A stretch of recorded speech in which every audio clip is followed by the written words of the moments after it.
গোপালগঞ্জের মুকসুদপুরে আইফোন ও নগদ টাকার লোভে সিয়াম মিয়া নামে এক কলেজ ছাত্রকে হত্যা করার অভিযোগ উঠেছে তারই 4 সহপাঠীর বিরুদ্ধে। এ ঘটনায় 2 জনকে আটক করেছে পুলিশ। সোমবার রাত 11টার দিকে উপজেলার বাঁশবাড়িয়া ইউনিয়নের ঝুটি গ্রামের একটি পুকুর থেকে কচুরি পানার নিচে লুকানো অবস্থায় সিয়ামের মরদেহ উদ্ধার করা হয়। মুকসুদপুর থানার ওসি আব্দুল্লাহ আল মামুন জানান, গত 7 মার্চ থেকে সিয়াম নিখোঁজ ছিল। পরে স্থানীয়রা পুকুরে মরদেহ দেখতে পেলে পুলিশকে খবর দেয়। ঘটনাস্থলে গিয়ে পুলিশ মরদেহ উদ্ধার করে।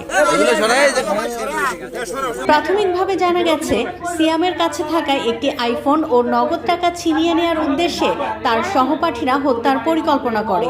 সেই পরিকল্পনা অনুযায়ী 7 মার্চ তাকে হত্যা করে পুকুরের কচুরিপানার নিচে মরদেহ গুম করে রাখা হয়। এ ঘটনায় ঝুটি গ্রামের শাহিন মিয়ার ছেলে দিদার ও বাঁশবাড়িয়া গ্রামের টিটুল মুন্সির ছেলে পারভেজকে আটক করা হয়েছে। বাকি 2 জনকে ধরতে অভিযান চালাচ্ছে পুলিশ।